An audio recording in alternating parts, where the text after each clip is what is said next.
Hello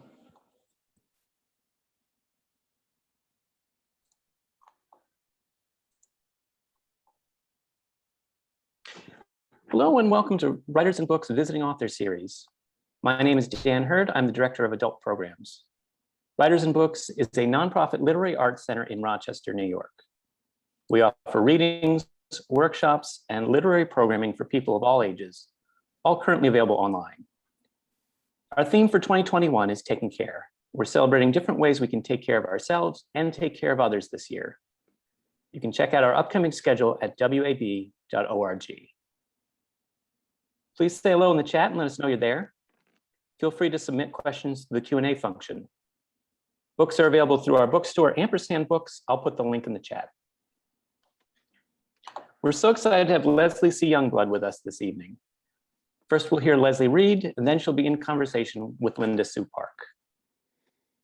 Linda Sue Park is the author of many books for young readers, including the 2002 Newbery Medal Award, A Single Shard, the New York Times bestseller, A Long Walk to Water, and most recently, Prairie Lotus, a historical fiction middle grade novel. When she's not writing, speaking, teaching, or caregiving for her 2 grandchildren, she spends most of her time on equity inclusion work for We Need Diverse Books and the Society of Children's Books Writers and Illustrators. Leslie C. Youngblood received an MFA from the University of North Carolina at Greensboro. A former assistant professor of creative writing at Lincoln University, she has lectured at Mississippi State University, UNC-Greensboro, and the University of Ghana. She's been awarded a host of writing honors, including the 2014 Yaddo's Elizabeth Ames Residency, the Lorian Hemingway Short Story Prize, a Hurston Wright Fellowship, and the Room of Her Own Foundation's Orlando Short Story Prize. The follow-up to her critically acclaimed Love Like Sky, Forever This Summer, is a middle grade novel about family, identity, and learning to stand up for what's right. Jewell Parker Rhodes has called it a glorious, big-hearted, and joyful novel. Leslie, thank you so much for being here. Thank you. Thank you for having me, Dan, and I appreciate the opportunity to read. And I definitely thank Linda Sue Park for joining me for this conversation. Thank you. Wow, I am extremely happy to be here, Writers and Books. We have a pretty long history since I've been back in Rochester for about 4 years now. I've taught courses at Writers and Books, so I do hope some of my former students are out there listening to me this evening. Now, just a little about Forever This Summer. It takes place, of course, it's fictional, but I fictionalized my hometown of Bogalusa, Louisiana. You heard me right, Bogalusa, Louisiana. I love saying it, not so much as a child, but now it just has a ring to it. So I am going to be reading just a few pages of the opening of Forever This Summer, and then I may go into the actual diner where so much of the action takes place throughout this book. But of course, it takes place throughout the town of Bogalusa, but the diner is really just almost a character in the book, if not a character. So this is the opening chapter of Forever This Summer, and I thank you all for joining me this evening. Well, I guess I'll just tell you a little bit about my character is Georgie. For those who have not read Love Like Sky, I hope you read it. But those who have not read Love Like Sky, my protagonist is 11-year-old Georgie. She and her family have traveled from Georgia in Atlanta to Bogalusa, Louisiana for the summer to care after a great aunt. So this is from Georgie's point of view. Hope you enjoy it. When Mama told me we were going to Bogalusa, Louisiana for the summer, I should have said, even if dollar bills grow on oak trees there, I'm not leaving Atlanta. Of course, I hadn't had the nerve to say that, but it didn't cost a thing to imagine. Now I'm stuck here, And to be honest, it stinks. Well, not the people, but the factory that runs 24 hours a day, the paper mill. That funk smells like the time my best friend Nikki left her egg salad sandwich in the locker over a 3-day weekend. P.U.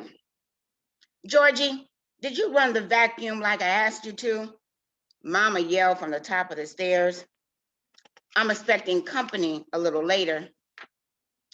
About to do it now, Mama, I called. See, my summer had come to this. Daily vacuuming instead of creating dance routines with my best friend Nikki, but with no homework to worry about. Freedom. Mama was upstairs taking salmon croquettes to great Aunt V, who taught Mama how to make them while other kids were making mud pies, Mama told me. Aunt V was 76, and the main reason why I didn't pack a bag and start walking all 435 miles back to Atlanta. She founded our family diner, Sweetings, and ran it for nearly 50 years. I even heard that Aunt V knew every customer by name, but now she doesn't recognize her sisters, my great Aunt Essie and Grandma Sugar. She doesn't recognize Mama or me. Mama said that I've been in this house before, but I don't remember. Even when I squeeze my eyes real tight and concentrate, I can barely recall the time I met Aunt LV at the family reunion. Aunt LV, though, she doesn't want to forget stuff. It was because of the Alzheimer's, which is like a big bully that takes stuff and doesn't give it back. I went to the hall closet and pulled out the vacuum cleaner. The top shelf was stacked with 3 versions of Scrabble, other board games, and a ton of books. I yanked the vacuum cleaner out of the closet and its cord was tangled like a garden hose. While I worked to straighten it, Mama eased downstairs and eyed me like she found me lounging by the pool drinking a slushie. Another thing I missed about Atlanta, well, Snellville, Georgia, actually. Snellville is where Mama, my baby sister Peaches, and I live with my stepdaddy and my 15-year-old stepsister, Tangi. Tangi and Frank couldn't get the time off work, and Tangi stayed with him.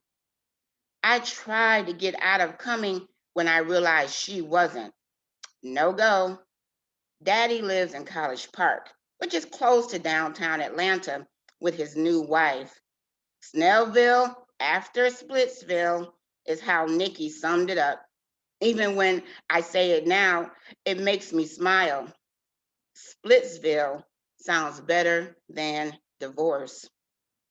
While I was thinking about what I was missing in Atlanta, Mama surveyed the living room. It had a green velvet couch with wooden feet, 2 cream-colored high-back chairs, and all the lamps had shades as fancy as Aunt V's hats. I thought I'd ask you to vacuum earlier, Mama said. You told me to wait, remember? You didn't want to wake Aunt V. She walked over to the curtains and parted them. The sun flooded in. Mama poked her finger in one of the pots. Watered this one. The rest should be okay. Yes, ma'am. I took a breath to get up the nerve to ask the question that she said no to 2 times before. Once I finish, you think I can go to the diner today? Grandma Sugar said there's a girl who works there. Her name is Marky Jean, and she wants you to meet her. Grandma said that we're about the same age. Grandma Sugar, see, she lived in Atlanta. She arrived in Bogalusa days before we did, but a few weeks or 2 during each summer, she'd come and work at the diner. In the past, I heard Grandma and Mama arguing about Mama not letting Peaches and I tag along. Your grandma mentioned Marky. I met her briefly. She's a bit older than you. What does that matter, Mama? Tangi's older too, I said. Neither of them or Aunt Essie have time to train you. There's a lot to do down there right now, and you'd be in the way. But you said, not the time, G-baby. Georgie, Mama. You said you'd call me Georgie from now on. This time, her sigh was so deep, her hair rippled like one of those inflatable air dancers Daddy had advertising at his car sale at his dealership. But she managed to say, sorry, just a lot on my mind. Everyone is trying to get used to Aunt V never running the diner again. Her health declined quicker than we expected. Mama looked up at the ceiling like it was the sky, then shook her head. The diner is out today. There's too much I need help with. But I don't even get to help with Aunt V. You do everything. Mama rarely let me sit with Aunt V when she wasn't around. Even when Grandma Sugar said that she'd stay at the house and let Mama go to the diner, Mama chose to stay. Everything you do around here is helping. Maybe you can go up to the diner tomorrow. That's what you said yesterday. Today is tomorrow, I said. For you, tomorrow is whenever I say it is. Mama snapped. She was going into mama mode, and I'd never win. Mama wasn't listening to Grandma Sugar or my great Aunt Essie. She sure as heck wasn't going to listen to me. I squeezed the handle of the vacuum cleaner like it was one of those stress balls the school counselor gave us when I was adjusting to our parents' divorce. I squeezed the handle so tight, my knuckles burned. Truth was, I only needed to make the strokes with the vacuum cleaner. The carpet wasn't dirty. The entire house was spotless. Mama grabbed a bottle of water from the fridge and headed back upstairs. I lugged the vacuum cleaner to the center of the living room and plugged it in. Once it sounded like a herd of cattle was stampeding through, I left the vacuum running and I slid into the kitchen to call the one person who might be able to rescue me, Daddy. So I'm going to end that section there. And I thought that it would be good to take you briefly into the diner. So I'm going to skip that. I'm going to skip over just a little bit, and we're going to go to when Georgie actually heads toward the diner. Uh, and of course, I took my sticky off. And this is when she actually meets Marky.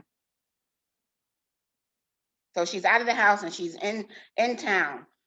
I walked like I was in the Olympic trials for race walking, which Nikki and I couldn't believe was a real sport. And it isn't as easy as it looked. Within a couple minutes, the diner was in sight and I stopped and wiped my forehead. The standalone building had an emerald colored awning with scalloped white edges. The front of the building had a huge window with Sweeting's Family Diner written in block letters and a picture of a barrel of gumbo teeming with loads of shrimp and crab legs, which obscured most of the view inside the restaurant. Right outside the door, a A-shaped chalkboard listed the breakfast special: fried catfish or whiting, grits, toast, home fries, coffee, and orange juice. Grandma Sugar's fancy cursive writing floated on the board like skywriting. Even though I'd given myself a minute to be what Daddy called the 3 C's, cool, calm, and collected, I opened the diner door with such force, I almost fell in. Sweetings was like a classroom-sized gallery with the pictures of old-timey singers and musicians on the wall. They were all framed and had signatures scrawled at the bottom. And just like Otis Redding, whose Dock of the Bay rang out, I'd heard of most of them from Grandma Sugar or Daddy. This here is bluesman food, B.B. King wrote on his picture. He had his eyes closed and he was clutching his guitar, Lucille, with sweat rolling down his face. Grandma Sugar and Aunt Essie were busy with customers. Then there was a small podium where guests stood who were waiting to be seated. I waved to Grandma Sugar. She blew a kiss back. Be right there, she said. I eased over to the side and continued looking at all the pictures of singers and musicians and even some local activists. And the one Grandma Sugar called the Queen of Soul, Aretha Franklin, wrote, "Food for the soul. Thank you, Miss V." Her hair as high as Mama's wedding cake. Then someone said, "Are you here to pick up an order?" When I turned to face the voice, my tongue flapped, but I couldn't spit out a word. Her voice wasn't high or squeaky, but a little on the alto side, and her words were clear and pronounced like she was a teacher's aide. I tried hard not to stare at her, not to notice what I couldn't help but notice. Um, um, I'm not a customer. I mean, not a regular one. Are you Marky Jean? The cowbell above the door dinged, and two ladies walked in wearing scrubs. I hadn't paid attention to the bell when I entered. Yep, that's me. Let me know if you need anything, she said, and moved to take care of the ladies. Got your to-go orders coming right up, she said, and headed to the back. Grandma Sugar saddled up to me and kissed my cheek, and Aunt Essie caught a quick breather and waved. What took your mama so long to send you down here? I've been telling her to let you come and work for a few days now, she said, and called Marky Jean over to join us. One oyster po' boy, one catfish, two orders of Cajun fried pickles, one slice of chocolate cake, and one lemon. Thank you, Marky Jean said, and set the order on the counter as Aunt Essie rung them up. Marky Jean hustled over, stuffing a tip in her apron pocket. Marky Jean, this here is my oldest grandbaby, G-baby. You two are about the same age, right? Georgie, Grandma. Oh, sorry, honey. I remember you telling your mama and me that, but wasn't it Gigi for a minute or two? Yes, ma'am, but it's Georgie now, I said, feeling my feet sweat. I'm right about y'all being around the same age, Grandma said. Not so much. I'm 12 and a half, Marky Jean said. I stuck out my hand to shake hers. Marky Jean stared at it like it was a flopping fish. If it wasn't for Grandma Sugar, I bet Marky Jean would have left me hanging. Finally, she shook it, and I felt like the dorkiest girl in Bogalusa. Unlike the Costco 3 for $20 short set I wore, Marky Jean wore her apron over a t-shirt that had a faux bow tie and jean shorts and a satin stripe down the sides like tuxedo pants. Tangy and my best friend would green light her outfit, even with the apron. Her skin was the color of those brown eggs that Grandma bought at the farmer's market. Her hair was thick like mine, but in neat cornrows that let out into an afro puff. It glistened like it had just been sprayed with oil sheen. Her legs were sort of like mine. She's seen action, scrapes, scratches, and cuts. Way more than the one bruise I had on my knee from a run that went wrong. But even though I tried to stop it, my eyes returned to her arms. One was long like mine, but the other didn't come all the way down. When one of Aunt V's friends who had a folded up pant leg and an empty space where his leg should have been stopped by the house, I didn't stare. I met older people without a leg before, but never a girl, especially a girl around my age with a halfway arm. I'm 12, I said. I'm almost 12, I said. When Marky Jean caught me staring at her, I tried to make eye contact and was pretty much too embarrassed to blink. She squinted, which said, I saw you staring at me. Don't try to play it off. Georgie started saying almost 12 a month after she turned 11. No, I didn't, Grandma. I didn't. The cowbell rang and 3 new customers waltzed in. Pardon me, Marky Jean said. She went over and escorted them to a booth. Welcome to Sweeting's Diner. She wiped down the tabletop and seated the customers. Then she bustled back with water, complete with lemon wedges on the side, and she took their orders, all like she was a real teenager with a real job. There she was, not much older than me, dashing around the diner like she ran the place. I had to plot, plan, and unleash Daddy as my secret weapon to get out from under Mama's thumb. As I stood there eyeing Marky doing a job that I thought I'd have this summer, I didn't want to acknowledge the twinge of jealousy that made my skin tingle. Why was she allowed to work in the diner and I wasn't? For all the reasons I thought Mama wanted me to stay close to her since we've been in Bogalusa, something was telling me that the biggest reason wasn't that big at all. She was strutting around with her afro puffs in freedom, taking orders, collecting tips, in all with a triple scoop of confidence and attitude. Pretty much everything I thought I'd do at the diner. The person occupying my spot was Marky Jean, the summer me. Thank you. So that was the first part of the first chapter and a little into the second chapter. Well, you just keep going. I could listen to you read all night. but maybe we should chat instead. First of all, I do hope you will all, you are listening, will all get yourself that book, either buy it or from your library. I would say that it's hard for me to say because I have read Love Like Sky.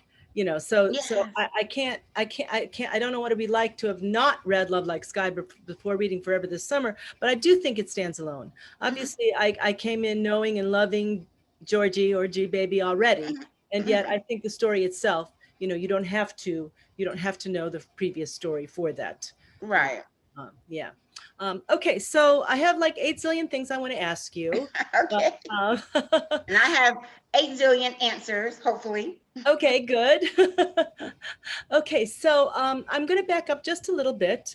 And I know that you have an MFA in writing. Yes. And I want to ask you about what that did for you. If it was something you felt was very important to your development as a writer, if it's something you recommend, what were the advantages and maybe disadvantage of having formal training? Wow, I'll just start from this point. I love my MFA program. You have UNC-Greensboro, oh my goodness, that's never happened before, sorry. I love my MFA program and the support that I receive from my program is just, so supportive. And the phone threw me off, sorry. So I would say this, when you go to an MFA program and you're out of it, you graduate and you publish, that program becomes your foundation. They support you, they help you, they support you in many ways. Now, I would say this, it gave me space to write and time to write. And I think that is the most beneficial from my MFA program. Prior to that, I knew that people would tell me, "Oh, you can write, you have a little talent," and I was taking it in. But when I went to the program, just to workshop, a couple times a week, to understand that there's craft and this is not a hobby. You stop believing it's a hobby in your MFA program. It's your focus, it's your job, and you want to make it your livelihood. So I think it was beneficial.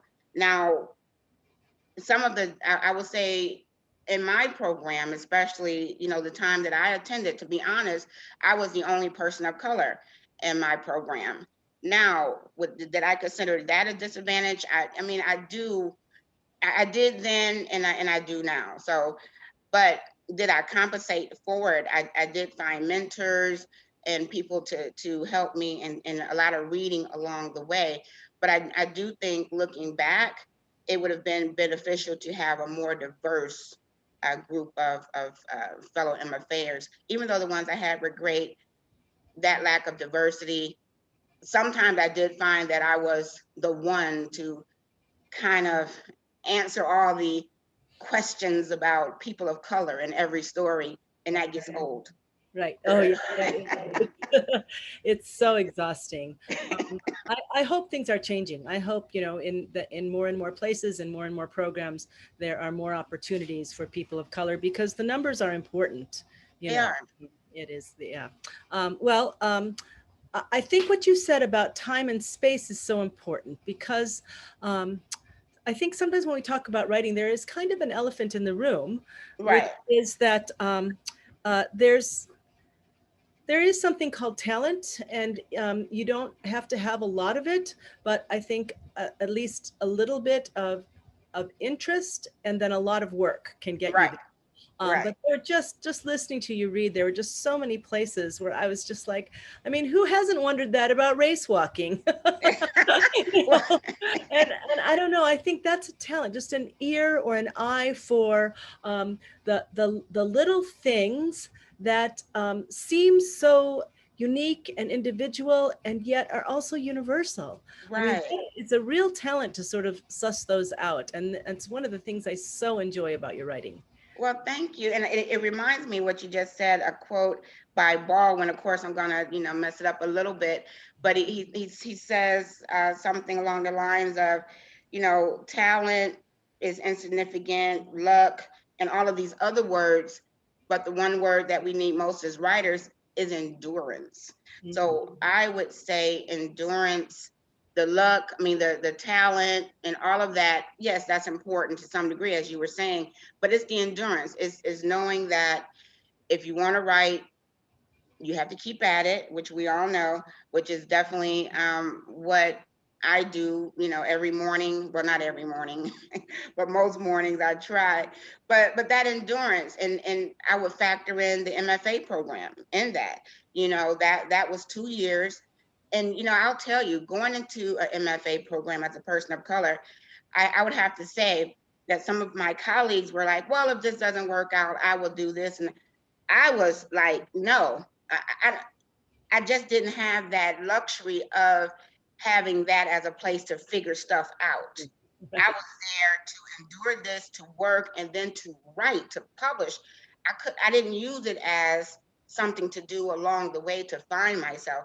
And I was older too, so I was non-traditional. Maybe if you go right after, your 4-year program, but I was well into my 30s when I went to my MFA program. So that changed things a little bit for me. I was focused, and publishing was not. I mean, publishing was the only option for me after my MFA program, Mhm. even though it took years. Yeah, I mean, I think endurance and combined, part of endurance is a Mhm. willingness to learn. Right. Yeah, a willingness to say, I'm good, but I need to be better if I'm I going need to. to be better. I need to get better. Okay, so Love Like Sky, wonderful story about G Baby and her little sister Peaches. But did something say to you, I'm not done? I'm not done with Georgie yet? Wow. That's a great question, because I think Georgie is such a part of just my writing, just the way I think about writing. When I think about the stories I want to tell, you know, she comes to mind. And I could write book 3, book 4, on about Georgie. And because Love Like Sky is dedicated to my brother, who I lost, who our family lost, it's such an important story to me. So I think that it is. Oh my gosh, this is ridiculous. I think that I thought I turned my phone off. I think that I can't. Hold on one second.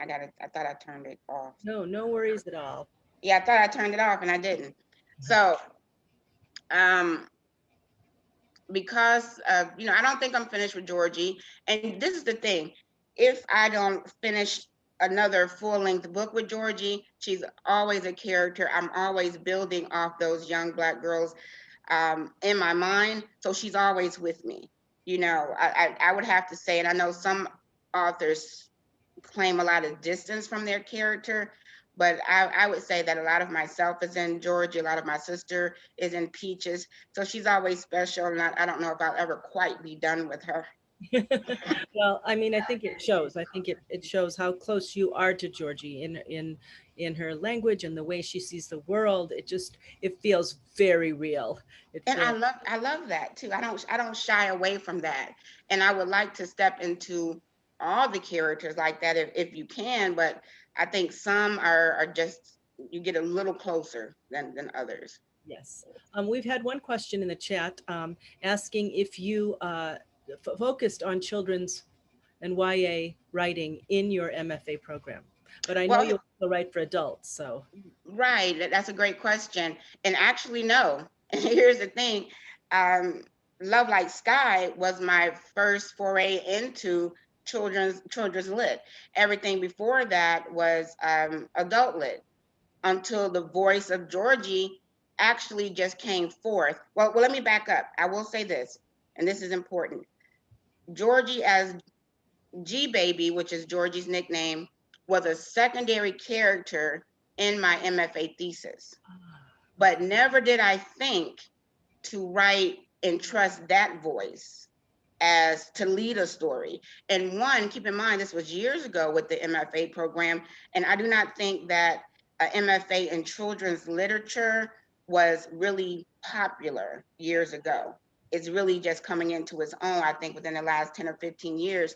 So you're either fiction, poetry, but no one was specialized in children's lit. And let's just be honest. Sometimes in my program at that point, if you were writing from a child's point of view, I don't know if we gave your work as at that time.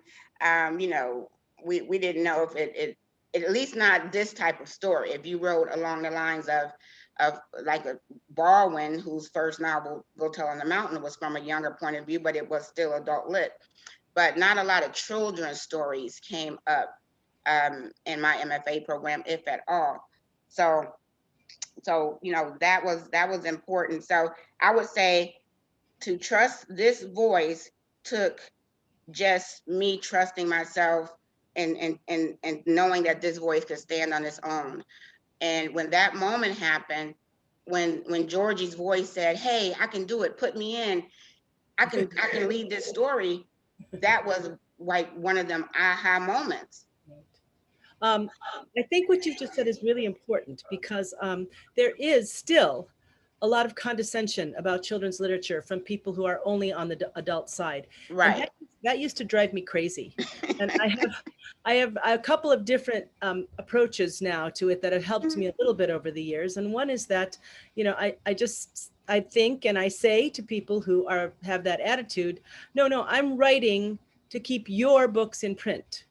Yes, your books, because if they don't read me now, nobody's going to read you in 10 years. Oh my gosh. Right? We're the introduction. I mean, this is how important that is. Yeah. I'm like, thank you, Linda. That is it. That's it. They don't understand that. That is what this is. You get them to love writing. And the way you get a person to love writing, you introduce them to people that look like them, to people that sound like them. Then they say, I love reading. And then they will read adult books. But if they never start that now, you're 100% right. Thank you.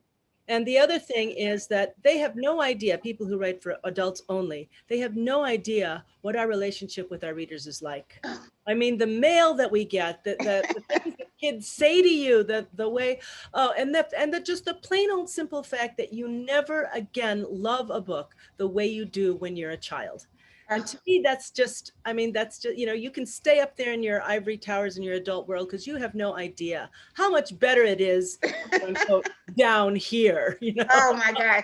I had one girl who, this is Love Like Sky, And she came to me, she sent me pictures. She had her hair just like Georgie's. She said, oh, I have my hair like Georgie's. And she had the same color shirt. That's amazing. You know, there she was with her hair. And she said, I never seen a character. She has two braids just like mine. And oh, it was wonderful, wonderful moment. Yeah, and of course, in Forever This Summer, you have Marky Jean on the cover. You know, Right, right, yeah, which is important to me. Yes, definitely to have her on the cover.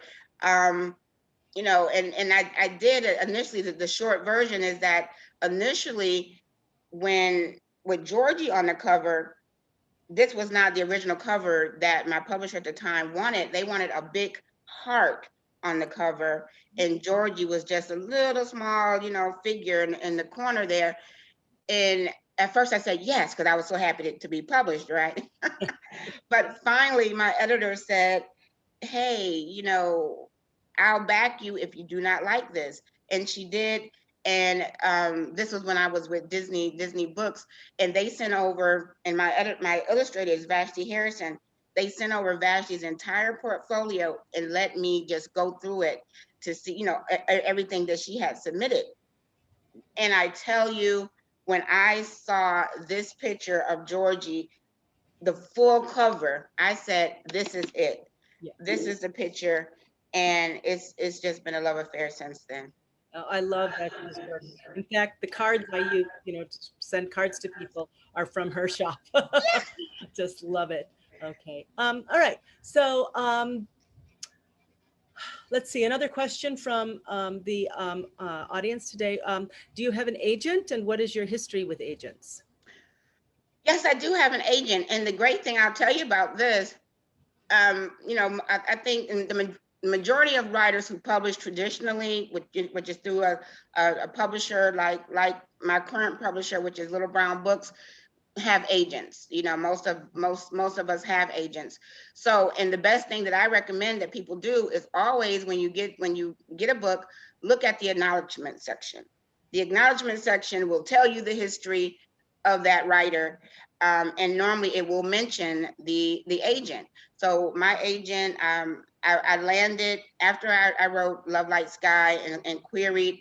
I landed an agent probably in less than 2 weeks for Love Light Sky. Now, mind you, I have been querying agents for it felt like a million years for other. But then I landed one just like that for this story, but it's been like 10, 15 years before that. So, all of my agent information is on my website, and I'm now with another agency that's on my website. So yeah, so I do have a literary agent. Yes, I broke in a long time ago, 1997. And back in those days, children's publishers still accepted what we called slush over the transom. And you didn't need an agent, but I agree with you. The landscape has completely changed, and it is now very much more difficult to get published without an agent. So I think it's important, and they're your advocate, and they're your cheerleader, and it's a really, really important relationship, because you might change editors or houses, but the relationship with the agent, if that goes bad, boy, that's a real mess. Right, to go bad in the middle of your book is horrible. I've been very fortunate, and I will say this though. A lot has changed with social media with agents as well, because if Twitter is a hot place to be. If you have a story idea, I can't remember the name of it. I think it's Pitch Mad or something of that nature, but it's where you can query agents through tweets or tweet to agents. So that's something to look into for people who are looking for agents. Mm-hmm. Yes, for young people writing for young people, it's called DV Pit. Okay. DV Pit, and for people writing for adults, it's Pitch Mad. Yeah. Okay. Thank you. Yeah. So we're believe it or not, we're almost out of time. But let me hear 1, 2, 3. 1 is fine of the best advice you ever got as a writer that you pass on to other people. The best advice probably is something very, very simplistic: to not read reviews. And that has saved me a lot of heartache. It's very simple. Marita Golden told me that a while ago.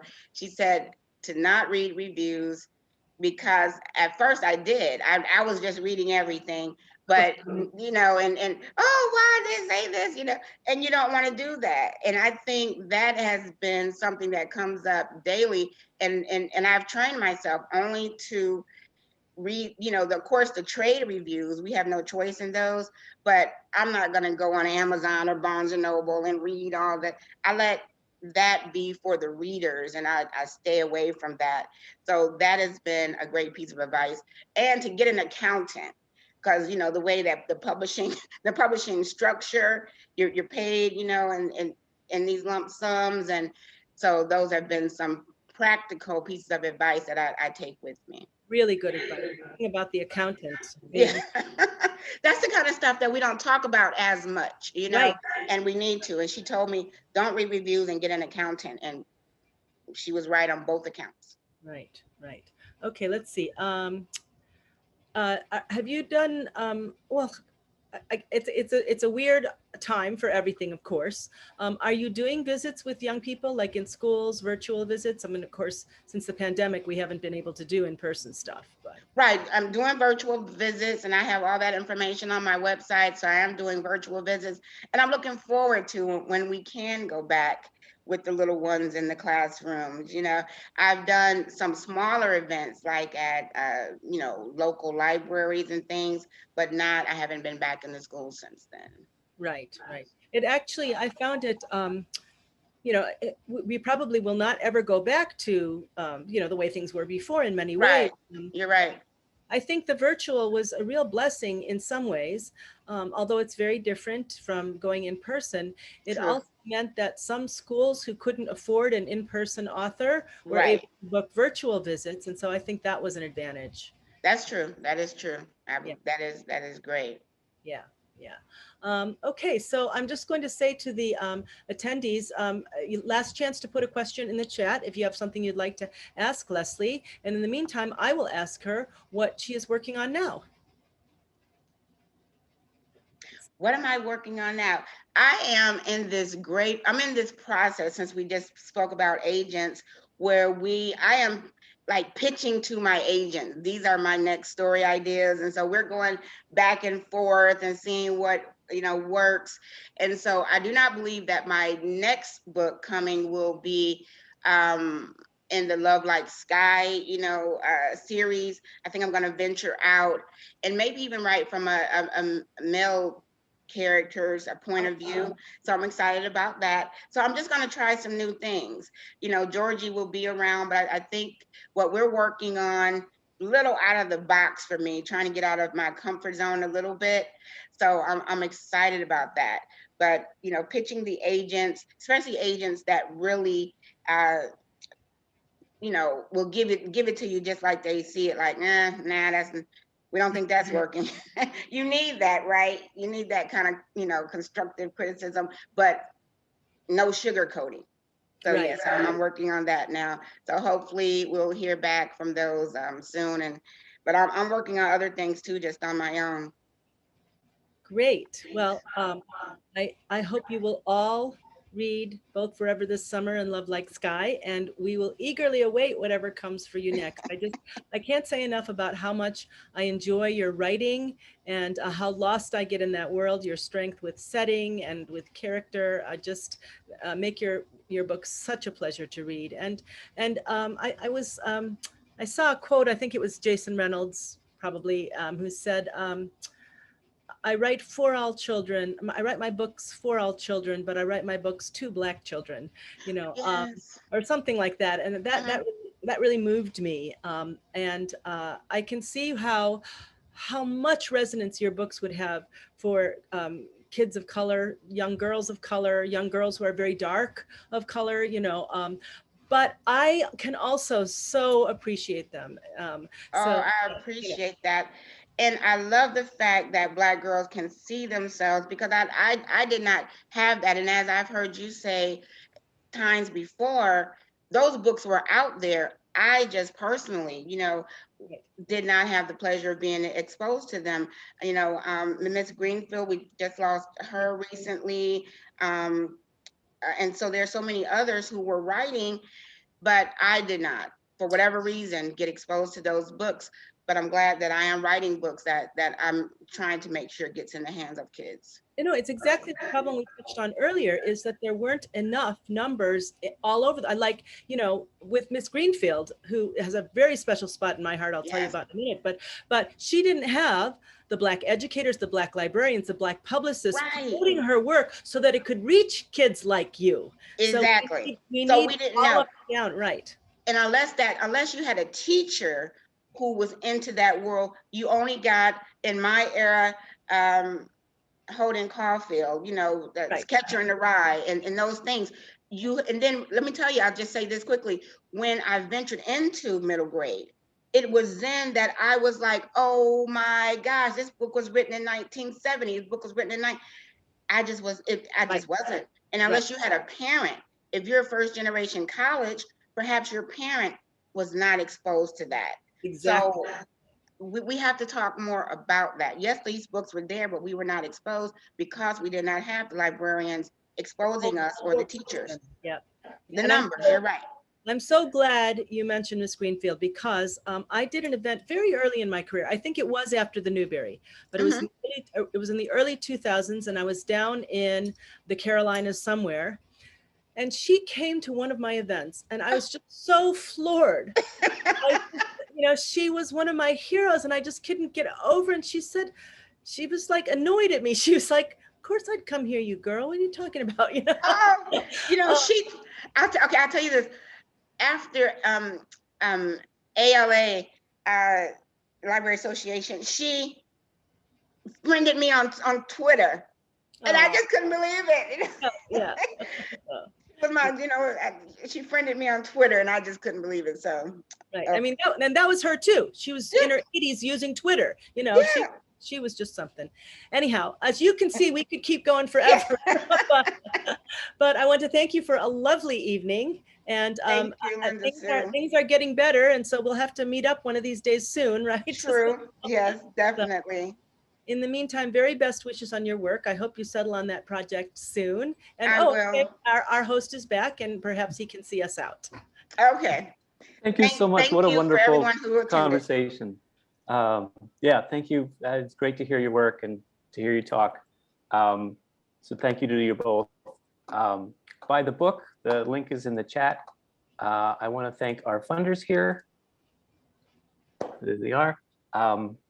A video of this reading and our previous readings will be on our website, wab.org. You can see our list of upcoming readings as well.